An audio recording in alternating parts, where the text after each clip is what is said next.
Thank you, Kathy. Okay, no quiz, don't worry about the quiz. I'm happy to see all these people out here this afternoon to listen to me talk. We're going to talk about Camp Pottsgrove, which sounds like a place where you would, you send your kids for 2 weeks in the summer and they do canoeing and make potholders and all that kind of thing. Now this was deadly serious business. No recreation involved in this at all. And so I'm embarrassed to tell you I'm supposed to be the expert on this, but if you look up here at Camp Pottsgrove, the date's wrong. It's September 23rd, not September 26th. And when you see how 10,000 hungry men came here, probably not, probably closer to 9. So I need to proofread my own things a little bit more carefully. I hope I don't find too many more mistakes as I go along. But the question is this. We've got to go back into this area, 1777. Yes. I forget about the map, or the mic. In fact, I just do this. Just keep it there in case you mistake. Yeah, that's right. You never know.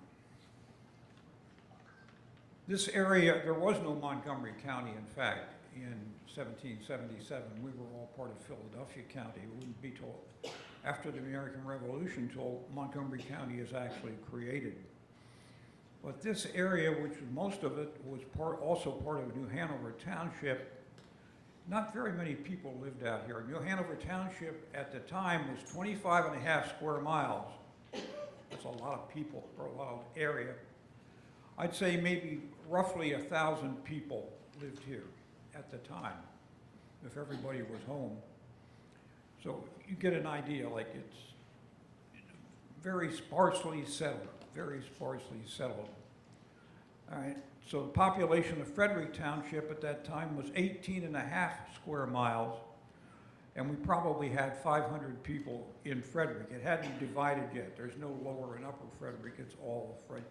So that comes out like if you're one of 500 living here, we're going to hand it out equally. Everybody has 23 1/3 acres to call their own.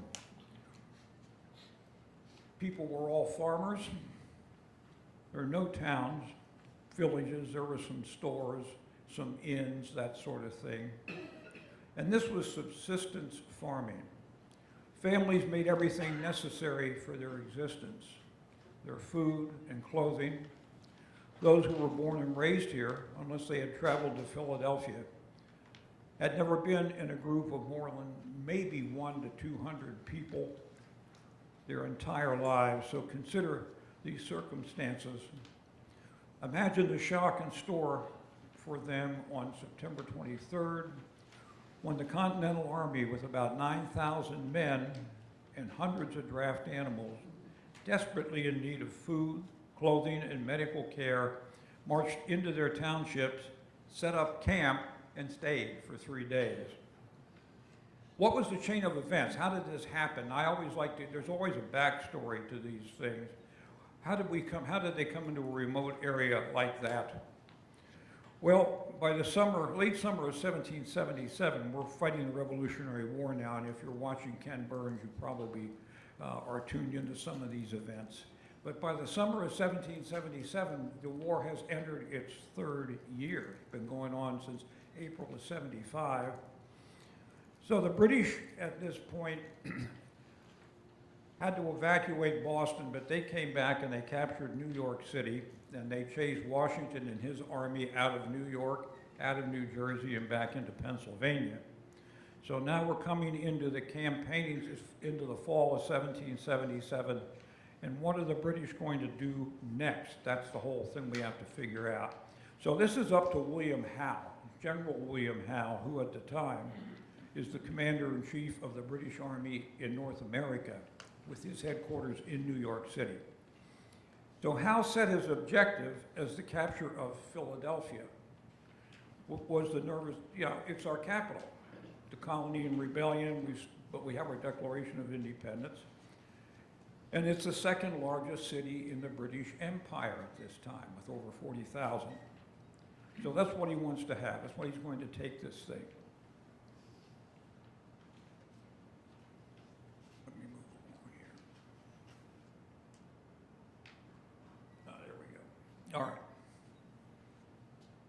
Now, Hal's going to go about it in a very strange way. He's got an army of about 18,000 soldiers by now, and they're all up around in the camps in North Jersey and New York. And if you're going to walk from New York City to Philly, it's not even 100 miles. So he could have marched there very easily, but he didn't do that. He decided he was going to put all these people, thousands of them, horses, everything, on ships. And they were going to sail down. Okay, so he's going to go up the Delaware. So think about that. If you want to invade, capture Philadelphia, and you're going to use water, you want to go down the Delaware Bay and come up the Delaware River. No, he didn't do that. He sailed this fleet all the way down to the mouth of the Chesapeake Bay. And from there, you have to sail all the way back to the head of the Chesapeake Bay. These people were on these ships for weeks.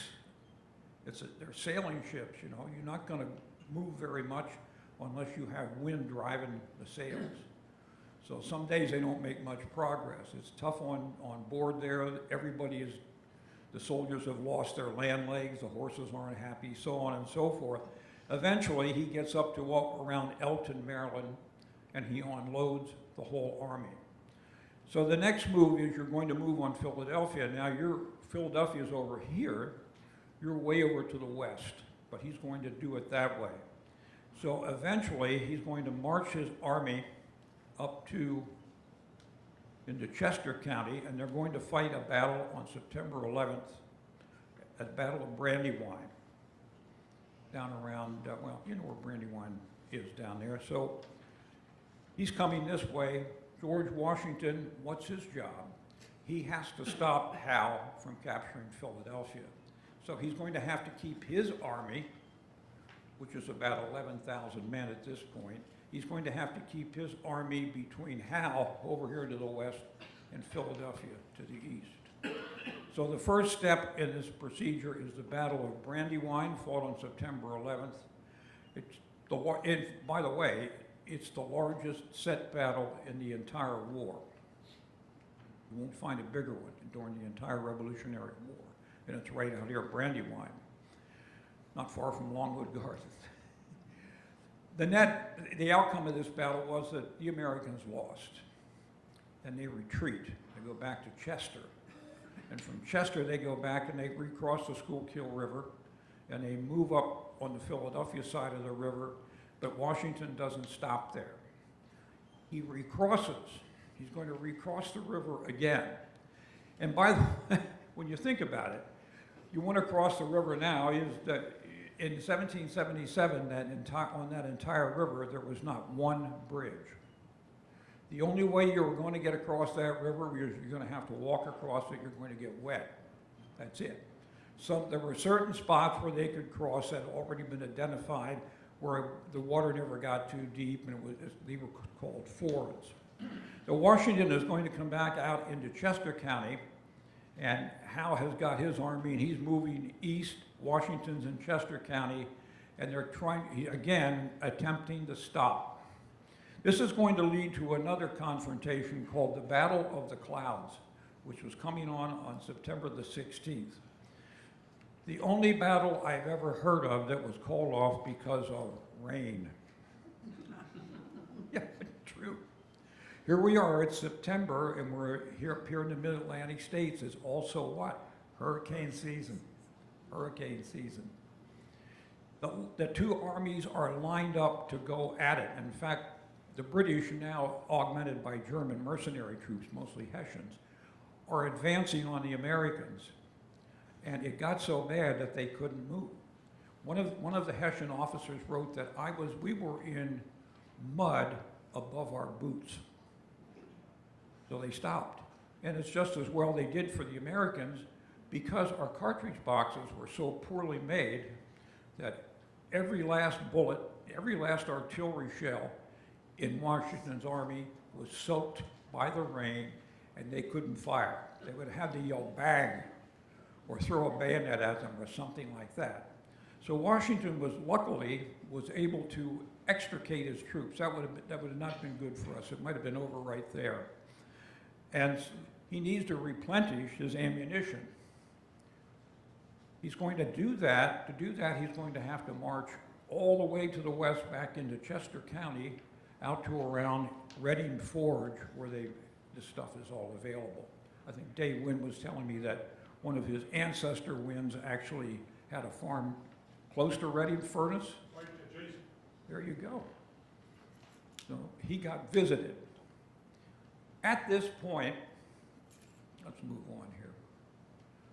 Okay, once Washington gets there, keep in mind these men have been marching and marching and marching since the 11th of September, even before that, to get in position to fight the battle.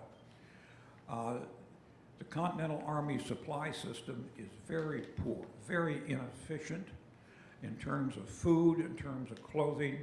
So these guys are always looking for something to eat. And at this point, a lot of them are minus shoes. You know, their clothing are in rags, and they're completely shot. Washington went out there and he wrote to John Hancock, who was the president of the Continental Congress back in Philly. He said, I am out here at Reading Furnace on the 18th of September. He said, the Army is absolutely exhausted. I can't move. We got to stay still. So for that whole day, until everybody can collect themselves, they can get more ammunition, that's where you're going to stay. But now you've got to get back into battle. So if you've got a map, I think a group of maps I gave you, the top map should say positions of the armies from September 19 through 20. You can find that one. If it's not on the top, it's there somewhere. You only got 3 maps, so it should be fairly easy to find. Take a look at that. And if you look on the upper left-hand corner, you're going to see Washington, September 19th, and you'll see Reading Furnace, obviously not drawn to scale. So George is going to have to come all the way back from Reading Furnace. He's going to have to march east. He's going to have to cross the Schuylkill River and get in position to block the British, who are on the west side of the river. He wants to be on the east side.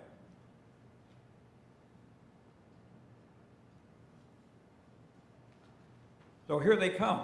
It's the 19th of September, and if you have been driving out PA 23 at that time, you would have run into this group of guys, probably about 10,000 men with their wagons and horses, probably a column that took up 6 to 7 miles of road space.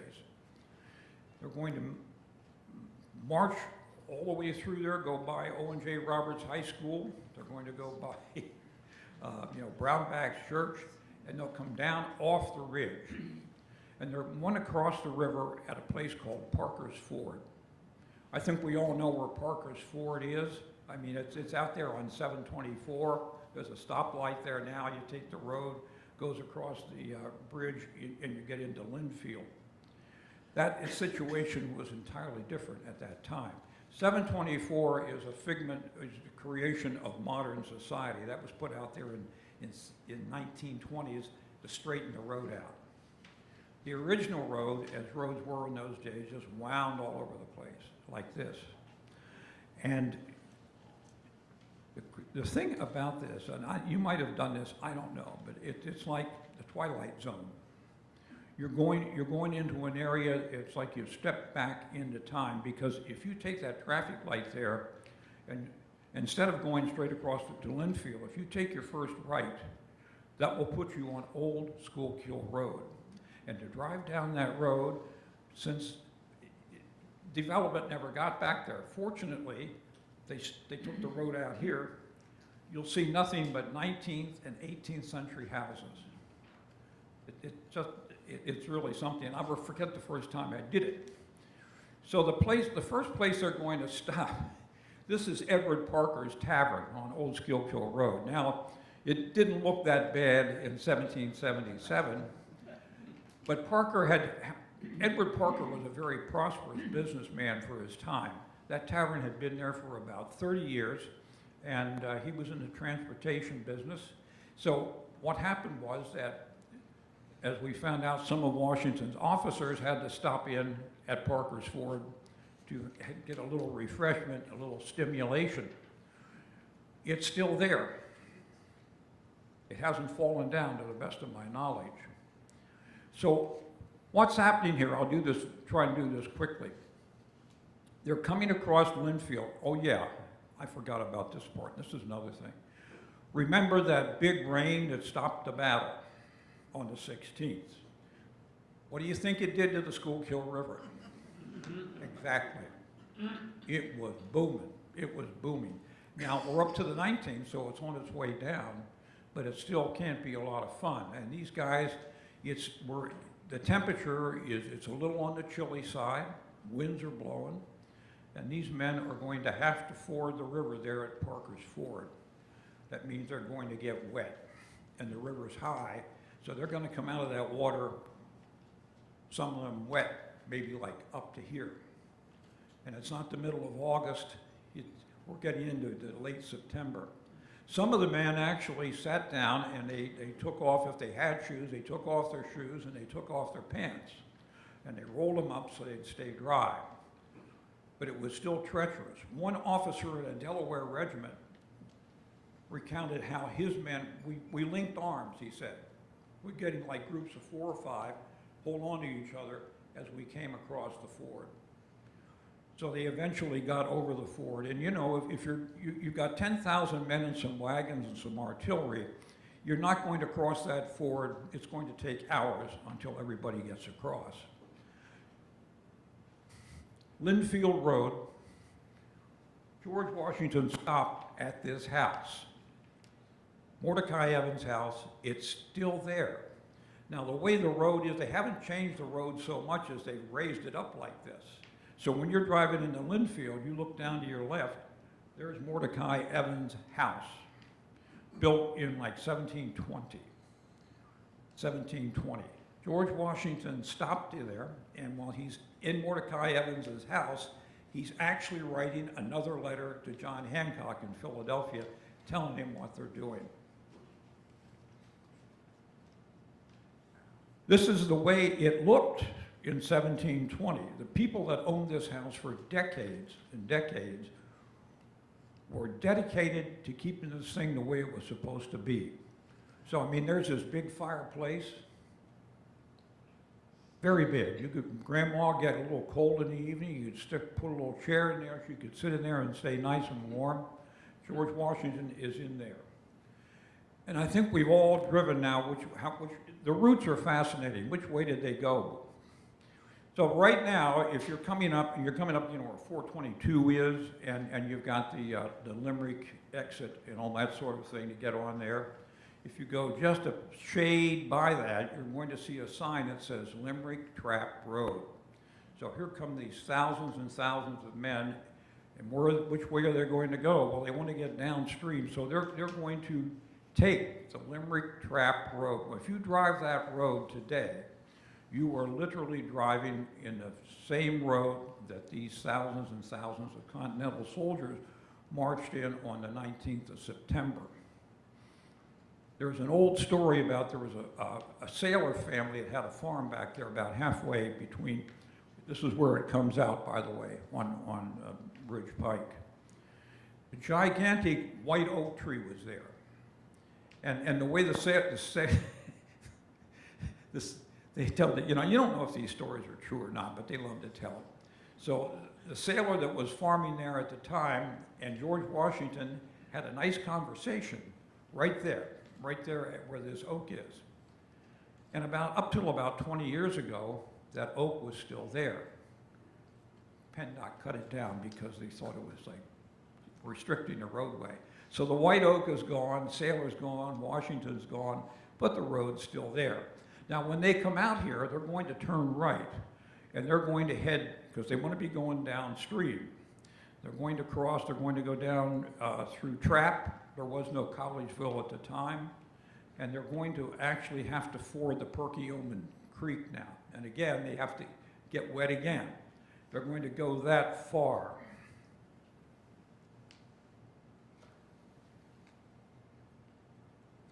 Just bear with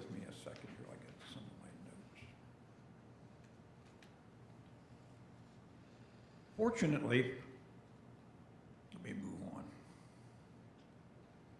Fortunately, their march took them through Trapp and by the home of this guy right here, Henry Muhlenberg. I think any of you are good Lutherans, you know who Muhlenberg was. I mean, he's pretty much the founder of the Lutheran Church in the United States. And his church was Augustus Lutheran Church, and that's also out there. Muhlenberg kept a diary, and it was published in the 1940s in 3 volumes. It's really, really great stuff. So he's an eyewitness to this. He's getting older at the time. He and his wife are in their house, and all these guys are tramping by. So we'll ask, he will tell us what he saw here. Here's the quote in his journal for September 19th. The American troops had marched through the Schuylkill 4 miles from us and came out on the road to Philadelphia at St. Augustus Church. They had to wade through the river up to their chests. His Excellency was himself with the troops who marched past here to the Perkiomen. The passage of the troops lasted through the night. Man, there's thousands of these guys. And we had all kinds of visitors. You got a home right by the road, these guys are knocking on the door, officers, etc. And he sympathizes with them. He said to get wet to one's chest and then march through the cold, foggy night while enduring hunger and thirst, etc., is hard for the poor men. It takes courage, health, etc. He likes that. But instead of prayers, what one hears from many of them is their horrible vice, cursing. So, but invaluable information there. So you can follow that on your map. I don't know what I've got next here. Oh, well, this is Muhlenberg's home. And that's the church. Not the church that was there in 1777, but this is a newer model, so to speak.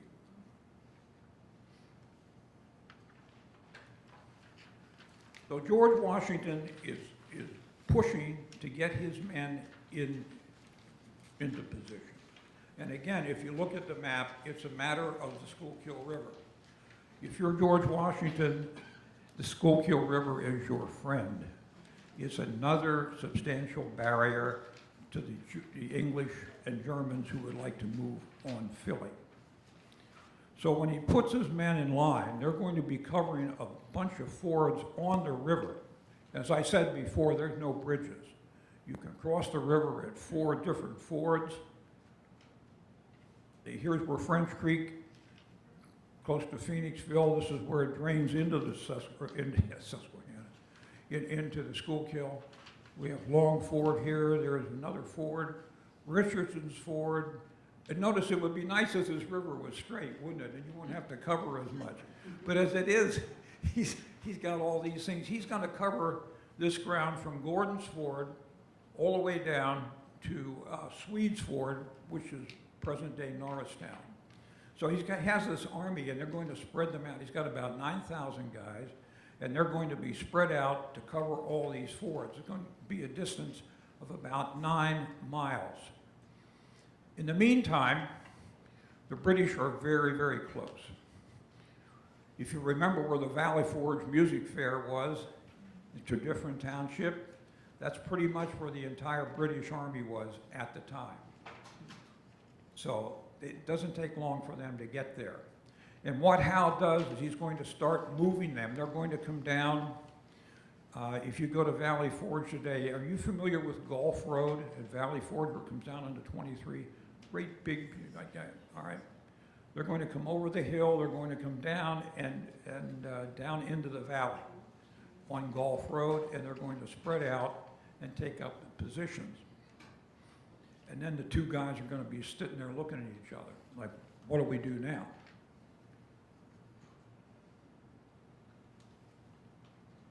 Howe has been traumatized. Howe was the commander, if we go back, let's go back to 1775 and go back to Bunker Hill or Breed's Hill, whichever one. Dan, we got maps here. You want a map? Sheet here.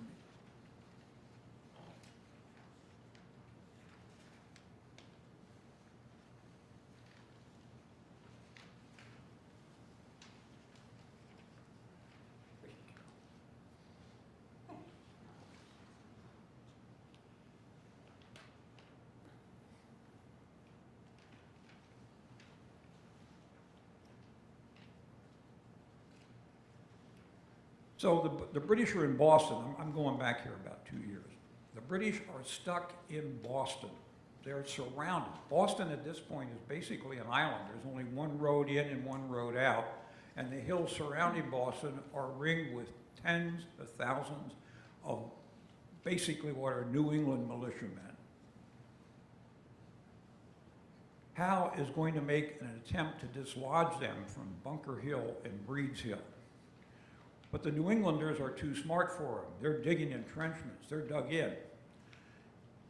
Now, the first thing you got to realize, one of the things, is that at this point, the British Army is made up of professional soldiers. Even the men in the ranks have enlisted for life. And they're well disciplined, you know, they're well cared for, they've got great equipment. And their opinion of the colonists are, we're just a ragtag bunch of farmers. We don't know how to fight, we don't know how to do this or anything like that. So Howe said, we're going to drive these guys off of this hill, and to do that, I'm simply going to line my troops up, and we're going to march up the hill, and we're going to chase them. Work out that way. He made 2 unsuccessful assaults on Breed's Hill. They just they just completely shredded him. He went back, and a third time, the only reason that Bunker Hill, or Breed's Hill, whatever you want to call it, is an English victory is because the Americans ran out of ammunition. We couldn't kill any more British, so they just overran us. But over 1,000 British casualties as compared to about 100 American casualties.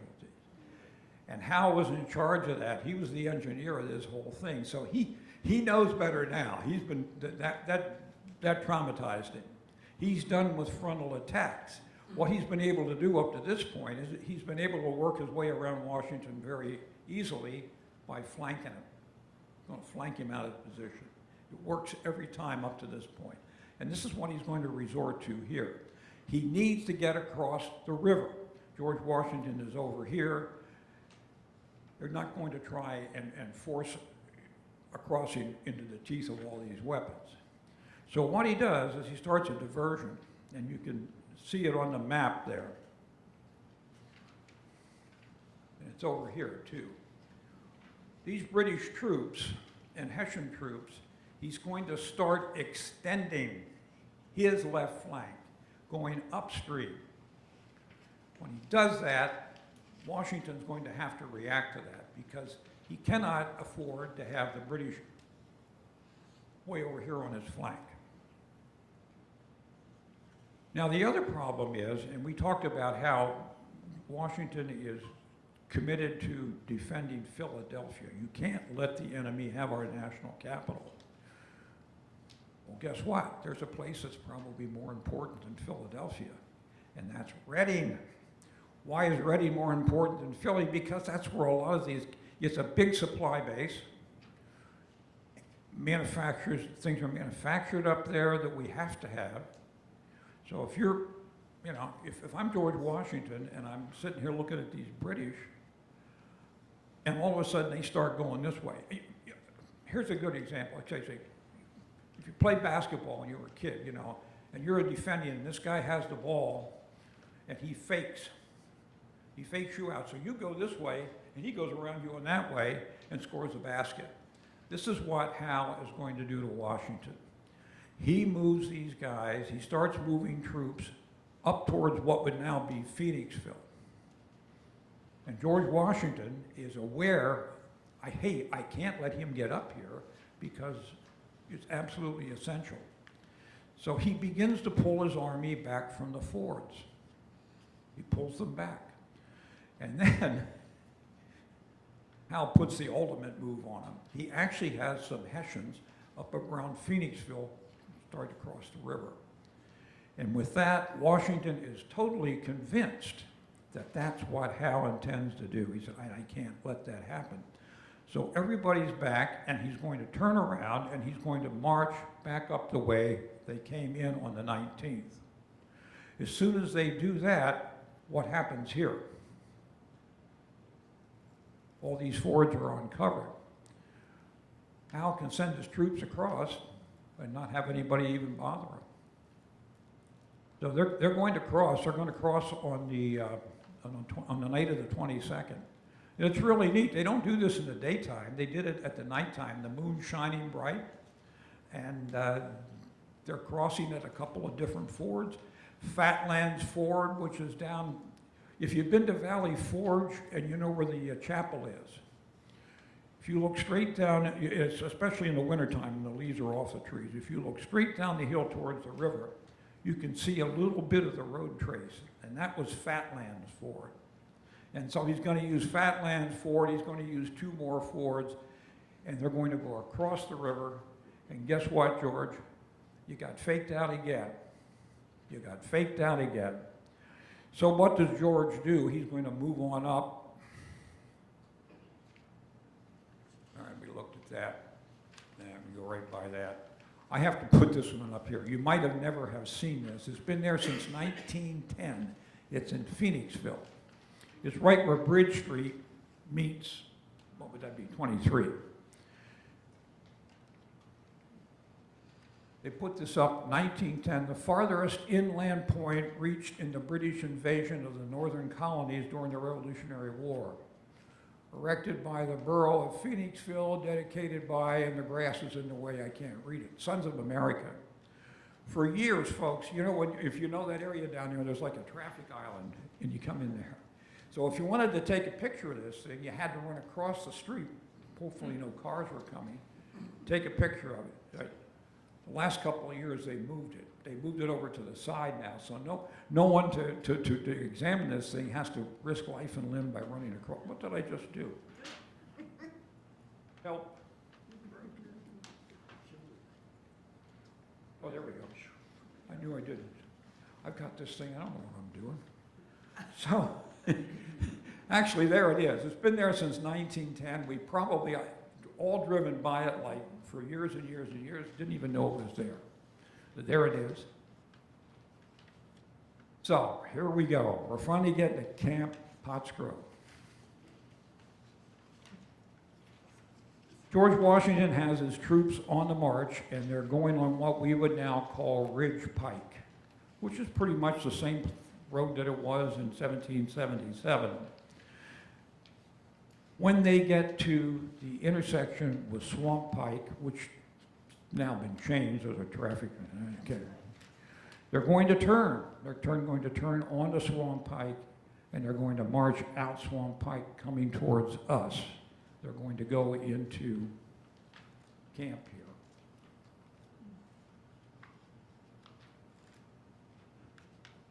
Needy soldiers. What do they need? Well, they're tired. They're very worn out. But they also have some other problems. They don't have any food. The Army's supply system is so inefficient that these men never have enough equipment. They never have enough food. It's amazing that they can keep going. So they're going to need food. Your food. Your food. All of a sudden, all right? They're going to need shoes and clothing. Your shoes, your clothing. They're going to need medical attention. A lot of these men are wounded, they're ill. All right. This guy is Benjamin Bertolet. Why do I have him up here? What does he have to do with camp? He has everything to do with Camp Pottsgrove. The Bertolets lived out here. They were living here at the time Washington's army showed up. This man in the very late 19th century started doing some research. He came back and visited family, and he published it. And if it wouldn't be for him, we would not have a lot of this information that we do have today on how the Army's appearance is going to, the impact it's going to have. He published this one, there it is right there. He's got 18th. Now the reason he has the 18th is I think there were some local militia up here before that, but the regular Army didn't show up until about the 23rd.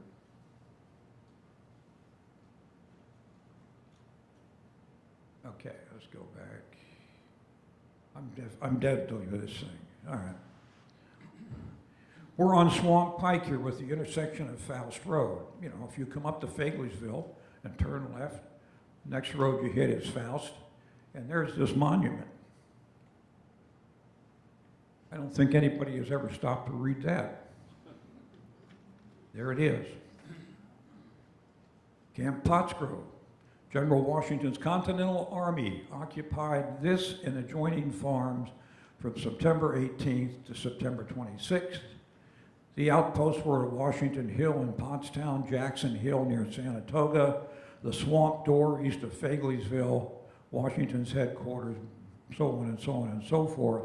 And they put it up at Montgomery County Historical Society, May 30th, 1913. There it is. It's still there. Nobody's running over with their car or truck yet, so I guess it's going to last. This is the best map that I've seen on the local. Where were these camps? In 1976, when we were celebrating the bicentennial, the people at Pottsgrove Manor got together a really nice driving tour, beautiful tour. They had to stop, drive 2.6 miles and stop here. Here's what happened here. And along with it, they published this map. So to orient you here a little bit, here's the Swamp Pike. Swamp Pike was laid out, or was not laid out, but they approved it in 1720 as a road. 1720, right? So we're what? What's this? 20? So that's like 300 years ago. And you know that there were people living out here before that, otherwise they wouldn't have needed the road. So this is an old area.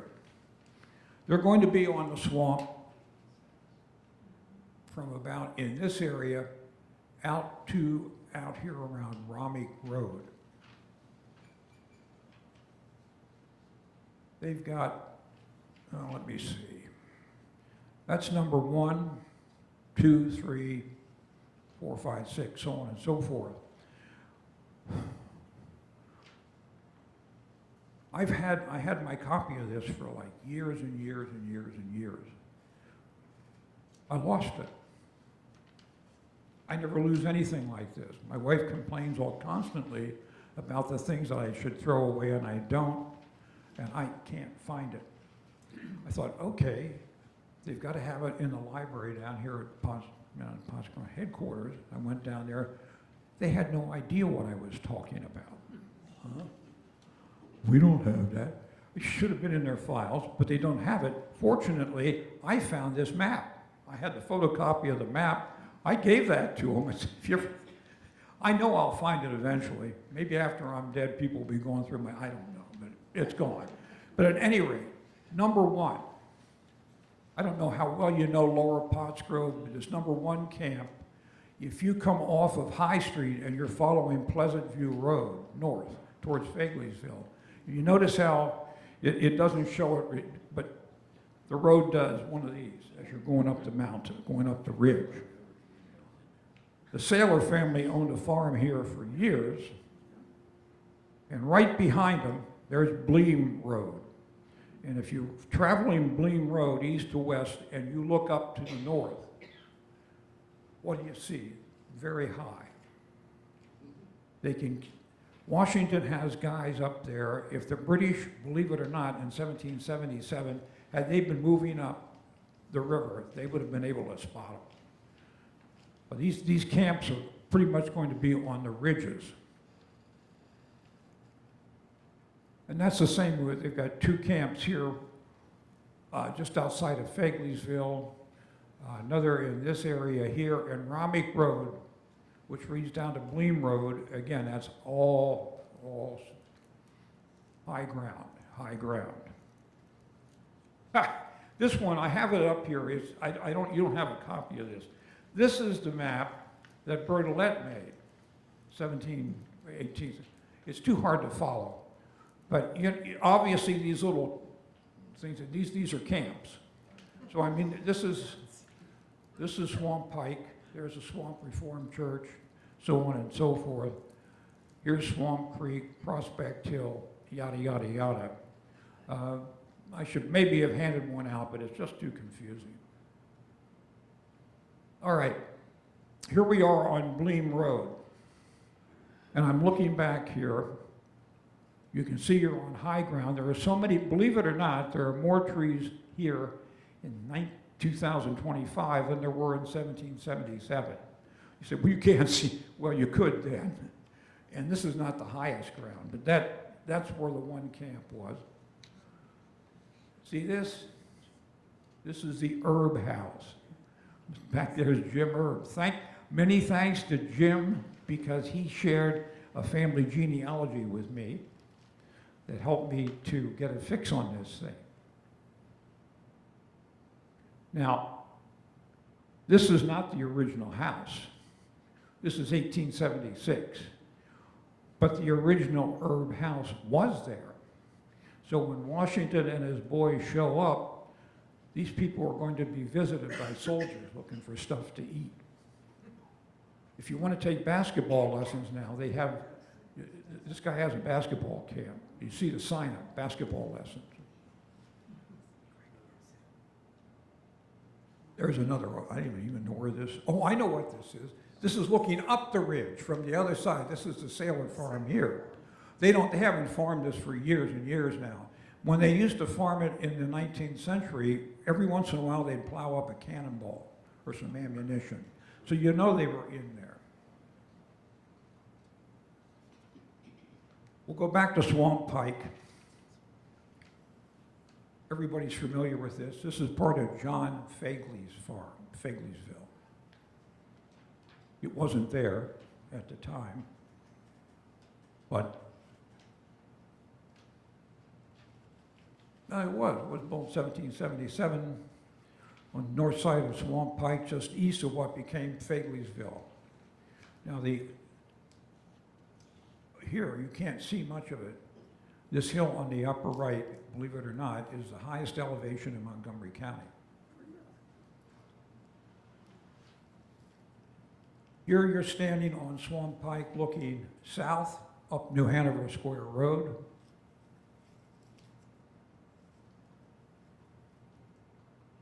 Oh dear. Right, here we go. All right. I may have to come back to that one. Now, how about George? This is George's house right here. You drive by this almost every day. It's on Colonial Road, going south from 73. Built in 1736 by Henry Antes, A-N-T-E-S. I remember, and again, back to 1976, they had opened this place up because of the bicentennial. And it was a mess. Nobody was living in it. I mean, it was just, the Goshenhoppen historians came into possession of this thing and eventually stabilized the house, and then they restored it. They restored it to what it looked like in 1736. You gotta love the Goshenhoppen historians, and they have that annual festival every year, and we got Ron's there carving birds for them and all that stuff, and it's really, the folk festival is very, very good. So George Washington stayed there. How do we know he stayed there? You know, we hear all these claims, well, you know, George Washington slept here. Well, maybe he didn't. You know, in Pottstown for years and years and years, they thought George Washington was staying in Pottstown with the Potts family. George Washington never took a dime in salary from the Continental Congress for being the general. But he did insist that he be reimbursed for his expenses. Daily expenses brought forward in 1777. September 26th, William Antes, a bill. William Antes' bill, supper, breakfast, 24 quarts of milk, 7 pounds of butter, 1 dozen eggs, that's D-O-S-S-E-N-T, and 15 pounds of onion. So we know Antes was there, but notice that it says William, it doesn't say Frederick Antes.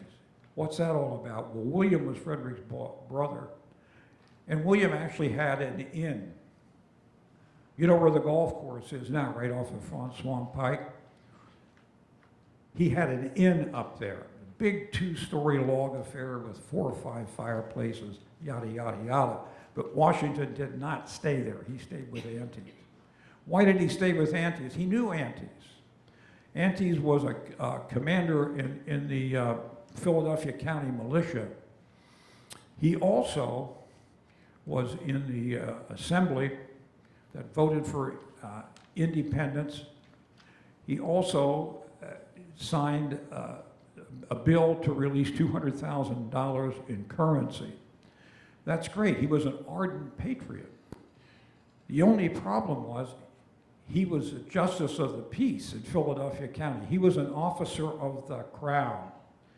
So they didn't like the fact that he was treasonous as far as they were concerned, and they put a reward on his head, 200 pounds.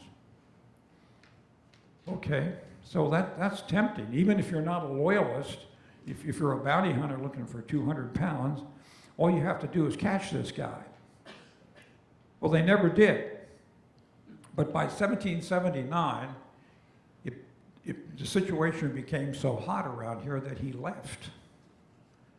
Ever hear of a town called Antes Fort? How about Jersey Shore? Oh, yeah. Right, okay. Antes Fort is right across the river from Jersey Shore. Two of his brothers were already up there. It's in Lycoming County now. So Antes moved lock, stock, and barrel all the way up there, 170 some miles, and it must have been, I can't imagine, you know, there's not much in the way of roads, no U-Hauls, no nothing. But he got up there, and the Antes, they were the kind of people that no matter where they went, they wound up running things. And he lived until I think something like 1801. But he was a big friend, and so I think that's why Washington was there. Henry Antes is buried here. Now, why do I go back? I'm going back on Henry, a very interesting guy. And he has nothing to do with the Revolutionary War. But Antes became involved with the Moravians at one point. And in 1750, from about 1750 to 56, he had turned his house into a school. And it was probably the first school to take in people of mixed races. It was, and this sort of thing. He just was involved in everything. They had a couple of mills there. He had a grist mill. He had a paper mill. When he died, now keep in mind, we're living, many people live around here, getting around is hard. Over 600 people came to his funeral. Not bad. He's buried in what is now called the Shalcott Family Cemetery. It's back on Hilda Beidle Road, which is pretty, if you're driving Colonial Road again, and there's the dog park, Spielhofer Dog Park. Right before you get to that, there's a little dirt road with a sign that says Hilda Beidle Road. You drive back there a little ways, you can't go far because the road stops. There's the cemetery. He's buried in there. All right, moving on. These folks, as I said before, you've got wounded soldiers, you've got sick soldiers, and they're going to need care.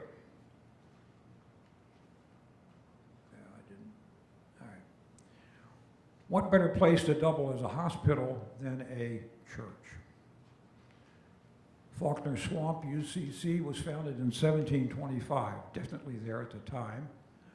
So they turned that into a church, into a hospital. And there's New Hanover Lutheran congregation was founded in 1700 by Daniel Faulkner. They didn't have a church yet, but they had the congregation. They would meet in people's barns until they got the first church built. These become hospitals. Oh, let's go back.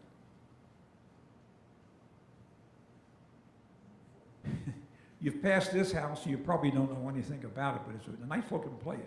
It is on the south side of Swamp Pike, just a little bit west of the intersection with New Hanover Square Road. You know, that traffic light.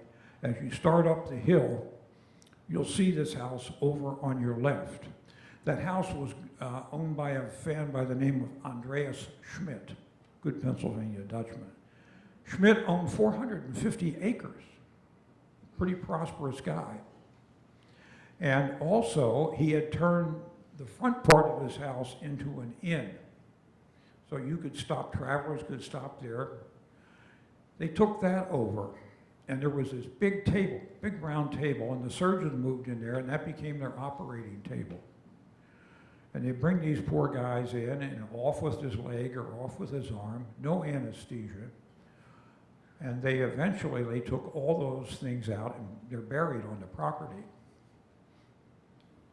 And for years afterwards, where people, they're plowing it up, and here comes a leg bone, here comes an arm bone. Amazing. I wrote a story about Camp Pottsgrove for the Pottstown Mercury, and it's got to be maybe I'd say maybe 20 years ago.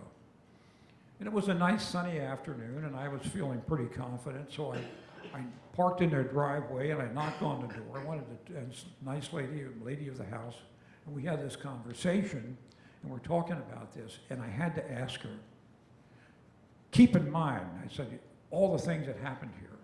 Men are being mutilated, blah, blah, blah. I said, do you see or hear anything? She goes, oh, yes. Yep. She said, we don't see anything. Every once in a while we'll catch a glimpse of something, but we do hear things. So as you can imagine, a brutal place to be. But if I had 400, again, I need a proofreader. It's 450 acres. What do you do with 450 acres in New Hanover Township? Keep in mind, I think about this, I got to start thinking about these things. When people moved out here in the 18th century, most of this area was all virgin forest. We're not talking about some little skinny maple tree that's been growing out here for 20 or 30 years. We're talking about white oaks that are maybe 300 years old. You have any idea how big these things are? You want to be a farmer? How can you farm in land where the sun doesn't shine? You know, it's like, you've got to cut these things down. You've got to cut them down. And the Pennsylvania German farmers were that kind of people. They were so thorough that and all you didn't have a power saw or anything like that. You took an axe and you cut the tree down, and you had to cut it up. I don't know how they got the stumps out. I can't even imagine. But if you want to farm, that's what you're going to do. So even by 1777, you think he had all 450 acres cleared? I doubt it. There were a lot of woods around here. But Pennsylvania German farmers were very, very thorough. Scotch-Irish, for instance, weren't. Their idea of getting rid of trees was you simply girdle them, and then they die, and all the leaves, and they just farm around that. The Germans cut them down. Cut them down. All right. There's the west side, looking at it from the west side. It's a very pretty house. It's on the hill as you're going up. This is Samuel Bertolet's house. Bertolet had moved into the area, and his house is north of the Auntie's house. If you're driving north, you pass the Auntie's house. There's a modern style house, and then right after that, you can't hardly see it now because of all the hedges have grown up, is Samuel Bertolet's house. Some of Washington's staff stayed in this house, and it's still up there. Bertolet came to this area. Of course, Bertolet is a Huguenot name. His daughter Susanna married Henry Fry's grandson, Jacob. And so when Jacob died in 1770, she sent for her nephew Samuel, who finished building the house that Jacob started in 1777. And that was the staff officer. Bertolet Meeting House, now that's an 1800s thing, but I just threw it in there. There's Sam's tombstone. Because right across the road, or right next to the meeting house, is the cemetery. And the Germans, you gotta love these old guys, with a chisel and a hammer. Here ruit, Dame Lieb, Dame da da da da, Samuel Bertolet, he wore gave morning Dame something day of something in 1743. And what happens is, you'll see, if you go into these cemeteries, you'll see a lot of these markers. These are veterans markers. You can get them from the veterans down in Montgomery County. And the Revolutionary Wars, or the round ones like that, somebody put that in the ground, and you're making sure that it's never going to come out. I tried to get it out so I could photograph the whole stone, but it just didn't work, so I just let it go. But look at this. I mean, he died in like 1805 or something like that, so here we are, and over 200 years later, and you can still read the stone. And it wasn't like, you know, you see somebody's stone now, here, like Joe Blow, born 1944, died in 1999. That's that. Now, your whole life went on these stones. Memorial to unknown Revolutionary War soldiers at New Hanover Lutheran. There are a ton of them out there. A ton of them. Here's Johannes Fagley. Fagley was in the militia, and he served in the army, but this one you can read pretty good. I wonder what it would cost to have that done.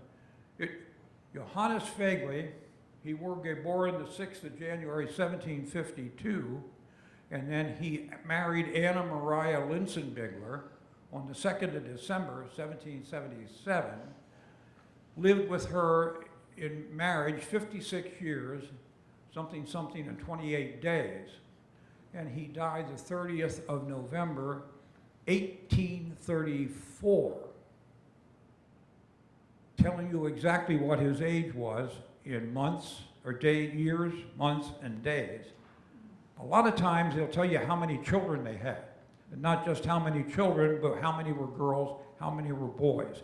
And at the bottom, they would list the chapter and verse from which the minister took their funeral sermon. Yeah. And New Hanover is loaded with these things. Just loaded with them. Oh, there it is. All right. I wrote it out. Anna Maria Linsenbigler.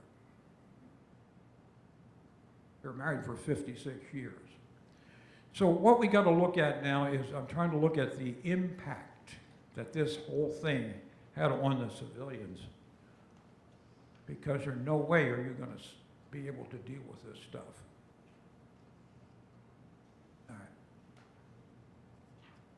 We have a number of eyewitness accounts. As I told you before, there was the one by Bertollet, who got it from his great uncle, who got it from his uncle, who was only 3 years old when the soldiers showed up. He said what they did was they came to your house, and he said they wanted to run things their own way. They would take over your house. You could have one room. They took the rest of it. They moved into your barn. They took your food. They took your hay. If you had cows or pigs, they took them. And they butchered them. They took your blankets. They took your coats. They took everything. They just cleaned you right out. This is not much, it doesn't look like much of a stream, does it? See the bridge there? That's Swamp Pike. Right over here, just out, is the intersection with New Hanover Square Road. This is the creek that flows through, comes out there. At that time, so the story goes, there were some huge oak trees in this meadow right here, and the butchers moved in, and they took the cattle there, and they hung them up and butchered them and threw the guts and everything else in the creek. So that's why it's now called Speck Creek. If you know any Pennsylvania Dutch, you know Speck is the Pennsylvania German word for fat. I was a little skinny kid. I used to have to wear suspenders. I was so skinny. My mother would say, eat this, it'll put some speck on your bones. So there you go. But thanks to Jim Erb and reading his family history, I found out that the actual settlers out here used that same meadow and that same place to butcher. And it was like a community affair. You know, you just didn't do one cow or one pig, you brought in a whole bunch of them. And they made a whole day out of it, maybe 2 days. And, you know, the ladies would make food and all this kind of stuff. So, and they said the kids would grab the entrails and run around and play with them, you know, like tie them onto dogs' tails or try and fill them up with water, all this kind of stuff. So, it was Speck Creek. It was Speck Creek before the Continental Army took it over. That's an old shot of his house right there. There's Auntie's bill. Okay. Goodbye, Camp Pottsgrove. Camp Pottsgrove, September 26th, the Continental Army breaks camp in New Hanover, and they march down Route Skipback Pike, laid out in 1723.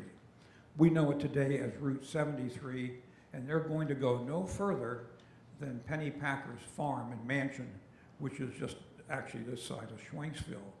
And unfortunately for those people, they stayed there for a few days too. I'll give you two. Oops, how'd that happen? All right. Oh, don't do that, Mike.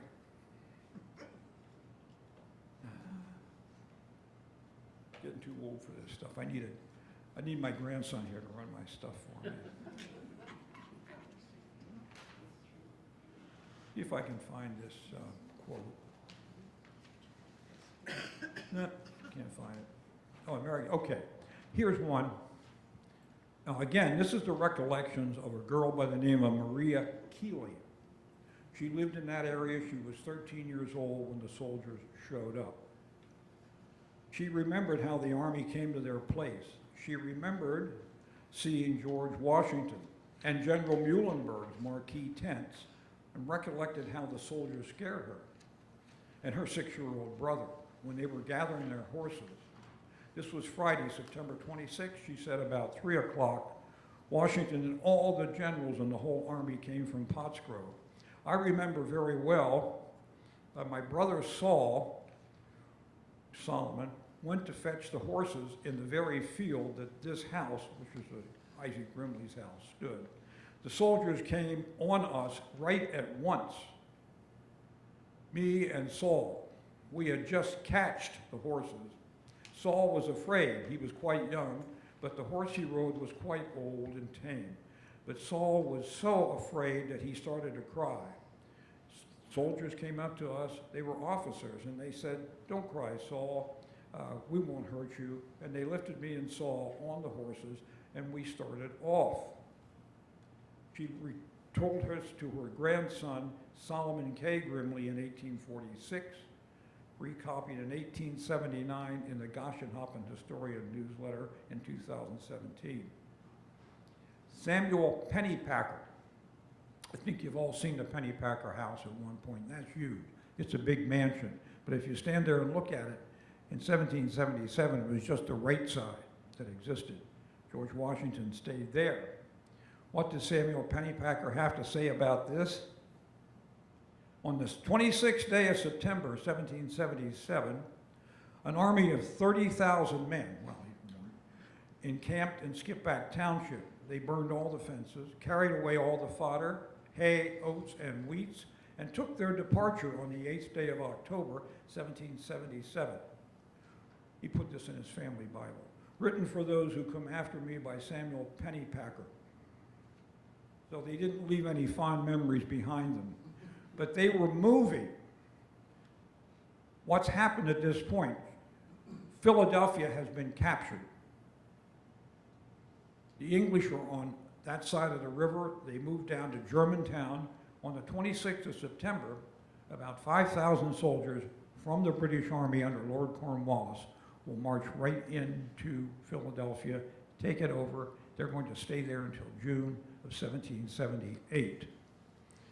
The rest of the army stays in camp at Germantown.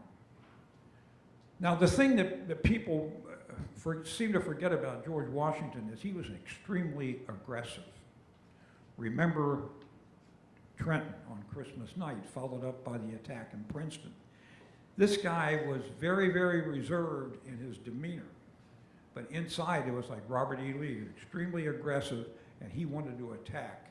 And what he was trying to work out here was a way I can get at the English army that's in Germantown. It wasn't its full size. They had, remember, there's about 5,000 of them went to Philly. There's another 1,000 over here. So he works out this complicated plan. So they're going to move on. Their next move is going to be to Skipack. We know the village of Skipack. Goes into camp there for a couple of days, and then they move even further. They move even further out to the Methacton Hills. Out to the Methacton Hills. And there George finds himself another house. Come on now, be good. That's it right there. George slept here in that bedroom. Not in that bed, of course. That's not the original bed. But that's where he slept. All right, we'll get out of there. So this is like October 2nd, October 3rd. While he's there, he comes up with the plan to send his army to make an attack on Germantown. They're going to be spread out, 4 different columns. They're going to march out on the night of October 3rd, going to march all the way down to Germantown without stopping. They're going to fight a battle for 4 hours in Germantown, and they're going to have to retreat. When they retreated, they came all the way back, not to Skipack, but all the way back to, yeah, right, way to go, Mike. What's his place? Pennypacker Mills. No, it's not. I mean, and they had, the British weren't ready for them. They caught the British flat-footed. They caught them flat-footed. They absolutely were flabbergasted that this happened. And why didn't they win the battle? Because it's a long story, and I'm not going to go into it, but it's another great story. So now these men are going to make a retreat. I'm going to close with this.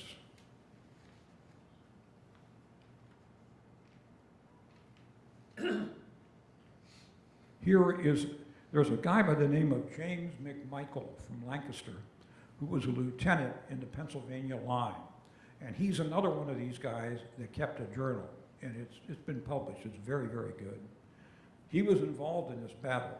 I had previously undergone many fatigues, but never any that so much overdone me as this. We're talking about the retreat from Germantown. Had it not been for the fear of being taken prisoner, I should have remained on the road all night. I had marched in 24 hours, 45 miles, and in that time fought 4 hours, during which we advanced so furiously through buckwheat fields that it was almost unspeakable fatigue. We then marched up the Skipack Road to Pennypacker's Mills, where we betook ourselves to rest. By this time it was 9 o'clock at night. They had been on their feet 24 hours without stop. And in that time marched all this way and fought a battle. So eventually they're going to wind up, in December of 1777, the colonial army will come in, Continental Army will go into camp at Valley Forge. The British will leave Philadelphia in June of 1778. The Americans will follow them. They fight out in New Jersey. The British go back to New Jersey, go back to New York City, and that is the end of the fighting in southeastern Pennsylvania. In the war, from now on it's going to move south. But it's just a very, and it's the most important event in our history. If we went out this revolution, who knows where we'd be. And we're living in a place that was a part of it. And I just think it's very fascinating.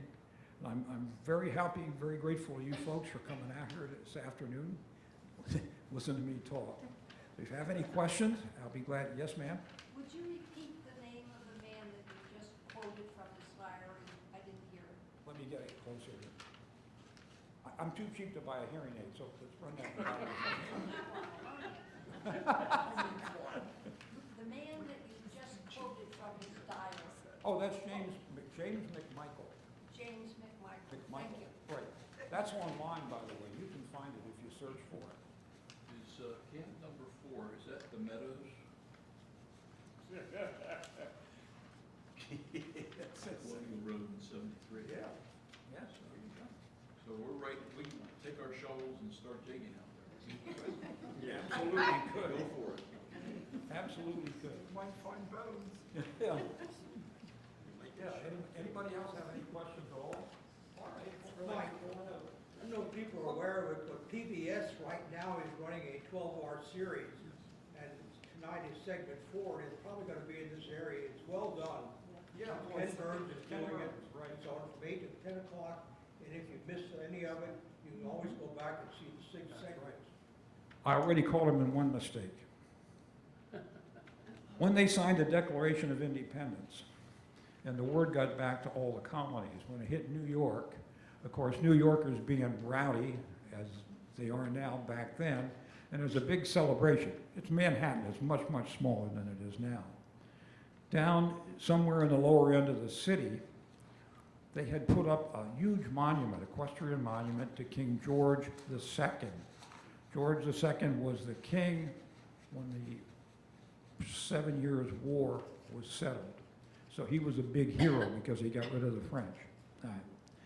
So what did they, they tied ropes around this thing and pulled it off its pedestal, and they broke it up, and they sent all this metal to a foundry in Connecticut that made thousands of musket balls out of it. Closing out the second second program in that series, they said they pulled down George III's statue. It wasn't George III, it was George II. Ha, ha, ha.